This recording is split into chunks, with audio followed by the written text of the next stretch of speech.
Welcome back, YouTube. 2T UK. It's a video. Back with the pickups. Fucking people who hate pickups. Fuck you. Fuck you, motherfuckers. Pickups ruled.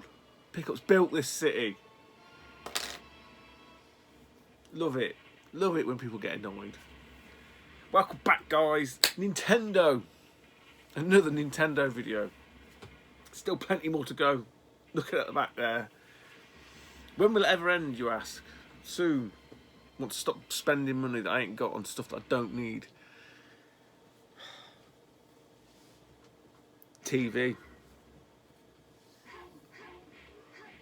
28-inch Sony Trinitron from my good mate Fob. Rob. Absolute legend. Off of Facebook. Some lady had it up. It was free. I asked him very kindly, is it near you? He said, no, but I can get it Sunday. I asked her, can we get it Sunday? He said, oh, well, a lot of people interested. First come, first serve. So sent a sad face to Rob. He went, I'll get it for you tonight, mate. At that point. And he did. He went and got it for me, bless him. She's a bit of a beast. All the slagging off I did to the B&O, the form factor, the footprint, compared to I forgot how big they really are.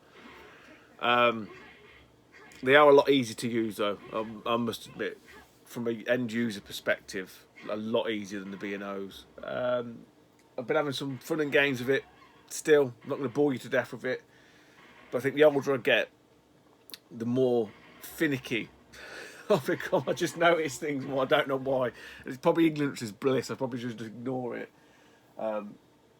But yeah, it's natively, obviously it's a 16.9, you can force it to 4.3, but I think it curtains it. It doesn't, obviously the tube isn't a 4.3 tube, so you don't get a true 4.3 picture. So obviously it's running the Dreamcast, which is natively 16.9 anyway, but it doesn't look too bad on the 16-bit machine and stuff like that, so it's not, you know, for free I ain't gonna moan. Still got the B&O, obviously. Managed to sort of tweak that again. There's a test suite that I put on the Dreamcast. Gives you that grid. Even doing that, it then changes again. So it's just like, you know, it's just have it as best we can and just leave it the fuck alone and try not to look at it too much. I don't think you'll ever get on perfect, and I think that's the whole niggle that a lot of people have. Probably why people have loads of TVs. The missus does think I'm turning into a junk man like Rob. She said that. She said, you're getting like your mate Rob, because I told her about Rob's TV ages ago. Turn into a junk man. Probably right. Anyway, so it's there at the minute. I don't know if it's going to stay there, I don't know. It doesn't look too bad in that picture, but honestly it's fucking huge. She's got a big rear end. She's got a big rear end. I keep squinting and rubbing my eyes because I've got that fucking light that Dana got me above, but I set further back.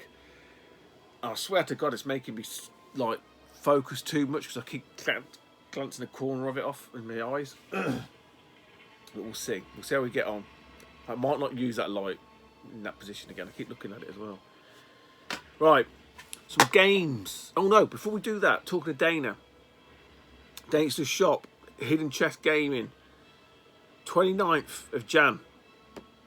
Don't know when this video is going to go up. I'll put the details of his shop like here or something, or and then in a description. So even if it's not up before his grand opening, you'll have the details anyway. And then 26th of Feb, Doncaster. They're back at the Donny Dome. So hopefully we'll see some music. It's a Saturday as well. Saturday. You can see my man boobs, look. It's a Saturday, yeah. So I'm hoping for a better turnout. They have got the old Rona rules, which nearly I wasn't going to be stalling out. But essentially, long and short of it is, you get one of them flow tests, you scan it in, or you input it into the government's website, you tell them what the result is, and then they send you a text message to tell you that what your result is, and then you can show that to the people then, so say negative, clearly, and then they let you in. That's what I'm doing anyway. Right, anyway, pickups. One, 2600 game. The mighty Atari 2600, I should add. Kind of nearing the end of sorting through boxes and stuff. I was going through my, funny enough, Atari 2600 stuff. And I did show these in the first video that I was in here because they were to hand. I had a pile of like loose boxes, empty boxes, empty boxes. And so I was going through the carts and thought, oh yeah, where's them empty boxes gone? Thinking I've got the carts in this box. No. All just empty boxes. So there's a couple of them that are all right, that could, like, you know, would justify me buying the cartridges for, to make it a complete set. And one of those in question is Ghostbusters. Ghostbusters. So this is this, like with many of the Atari games, there's different variations on the labels. I'm not sure if this was the first one. I'm guessing this is the first one because the later release is usually just like plain silver, black text or whatever, or just text written. You know, there's very little to shout home about. And yeah, this ends up being the more expensive one because this then matches this box here. I have given it an iron.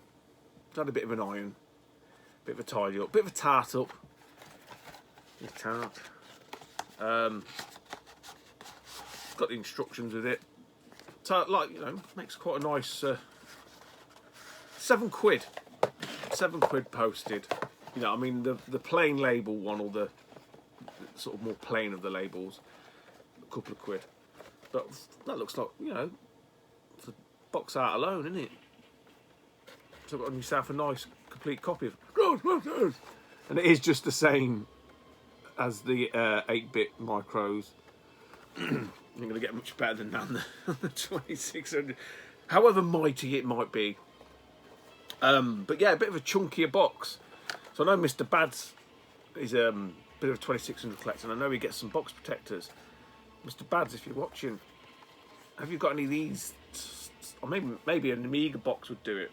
I'm going to go mad though and buy a load of 2600 boxes. So there's a couple more in that little pile that would warrant being completed. God, my throat's running dry.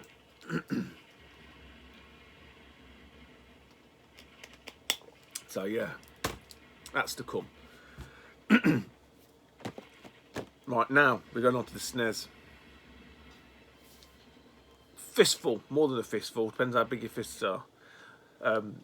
Apparently Fob's got big hands, he says. He told Dana and me that. We went down to see Big Al, Big Game Al. Raided Big Game Mal's bedroom. So he's having a sort out. I've got a few. That'll be for another video. It won't be all of it either. It'll just be a couple of the bits that I managed to prize out of Big Game Al's hands. But yeah, on the way down there, we had a little mini road trip. Rob was telling me, and Robbie's got big hands. Got little feet though, like little tiny Gill's feet. But anyway, that's by the by. Load of Snes games, all from the mighty CX.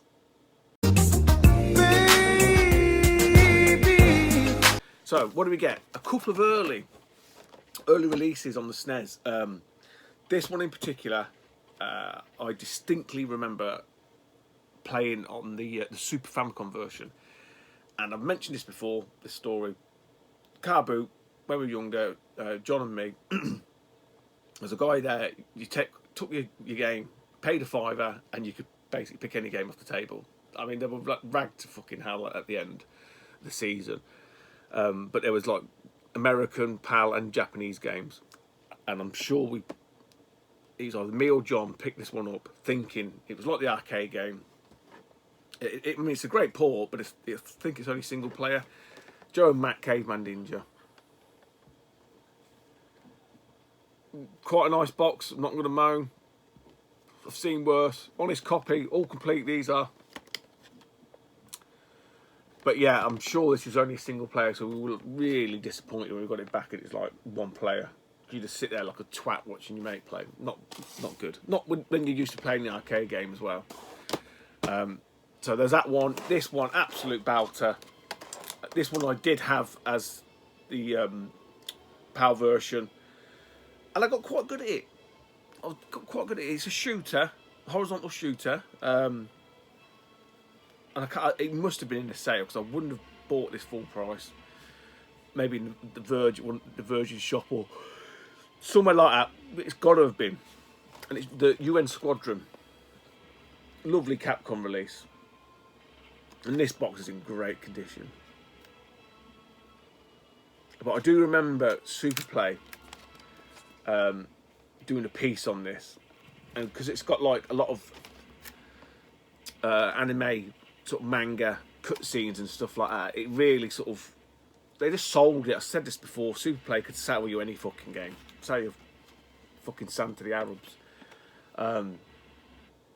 But I don't think I didn't buy this on release, because obviously it was an early release anyway, and I didn't pay full price for it. It must have been in the sale, and when I seen it, I must have thought, I'll get that then. But I ended up getting quite good at it, because it was probably one of only a handful of games I had, and like now where, I was going to say nothing gets played, but that's a lie. Things are getting played. Games are getting played in here, guys. Slowly but surely, they are getting played. Again, from CX, all from CX.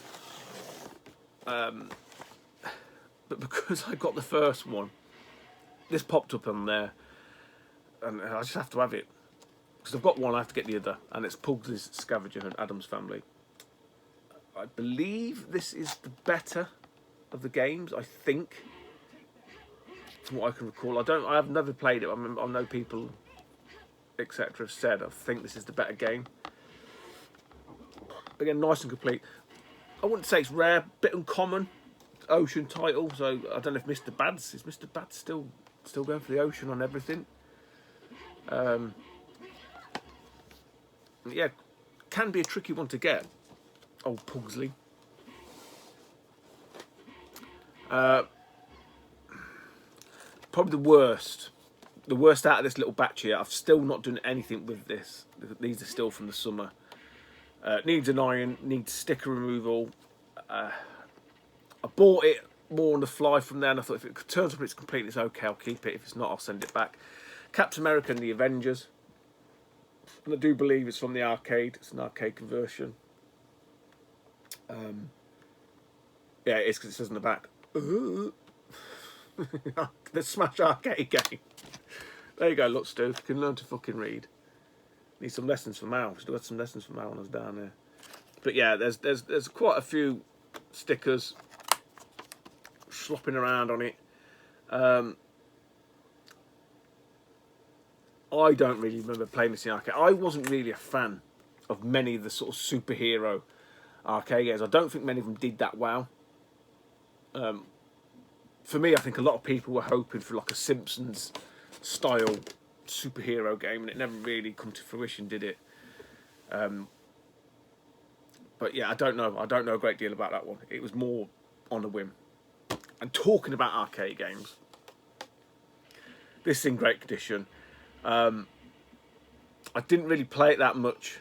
I played its predecessor, where it gets its namesake from, which is Smash TV, and this is Total Carnage. I love it.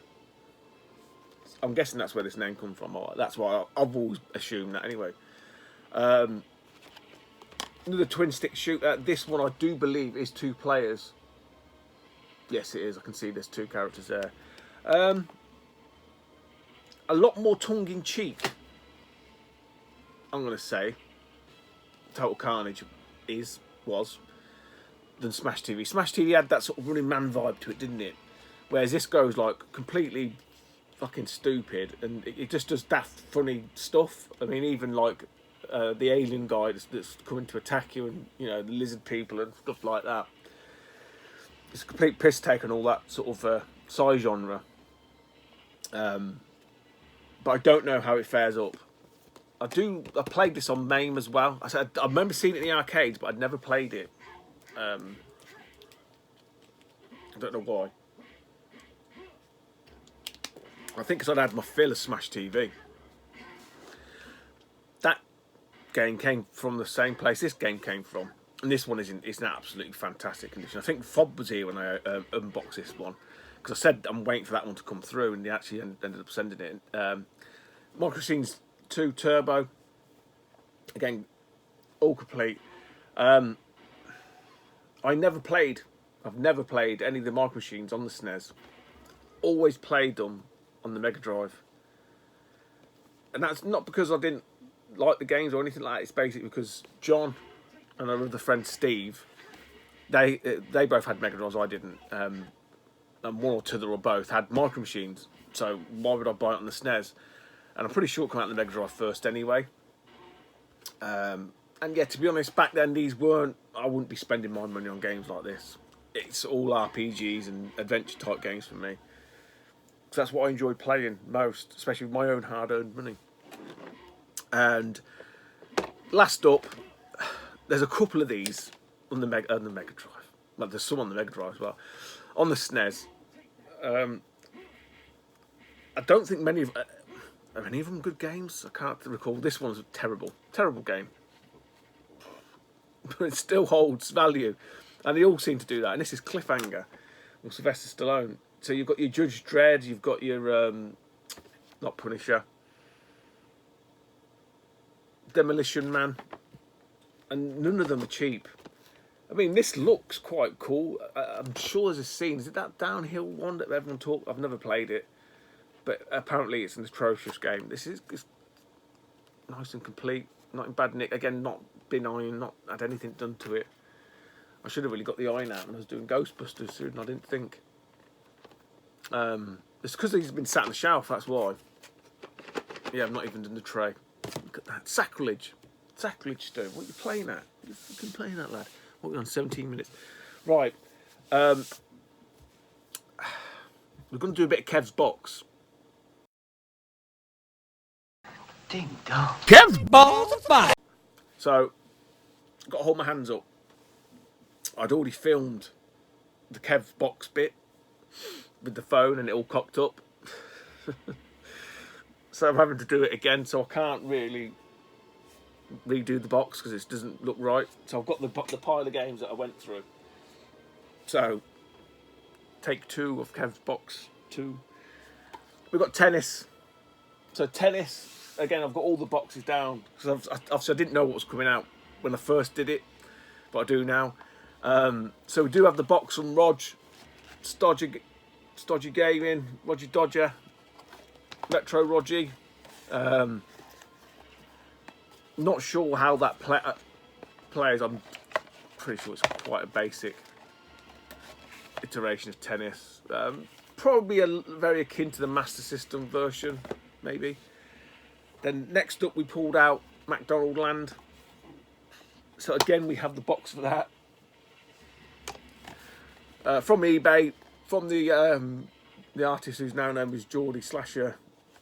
Some numbers. Don't know why people put numbers in their name. Don't do it.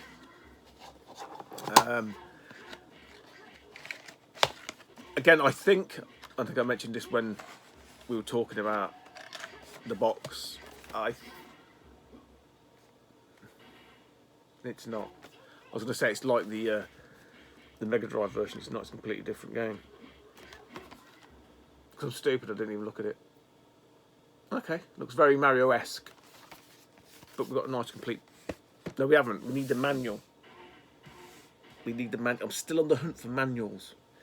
NES manuals. Anybody? Hear me. Hit me now. Right. The next one we pulled out was Journey to Silius. See, now if I'd been smart... this is the Italian version. I have played Journey to Silius. You'll know Journey to Silius more for the music, probably from other people's videos, especially the American guys. They love to use the soundtrack from that. No,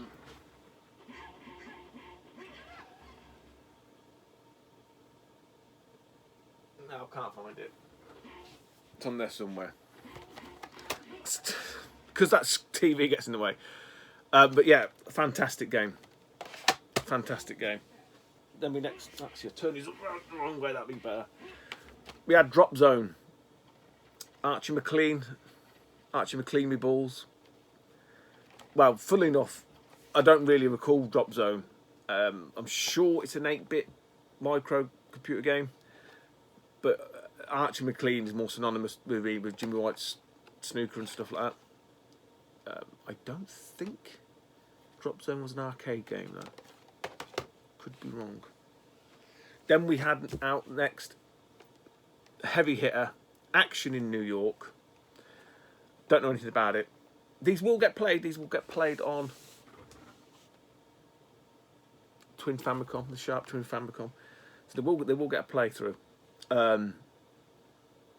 I think this is one of them ones which it actually is a good game, and it is quite a pricey one, or can be quite a pricey one. I don't know what sort of game it is.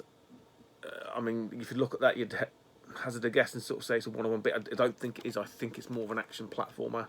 I think, but I could be wrong.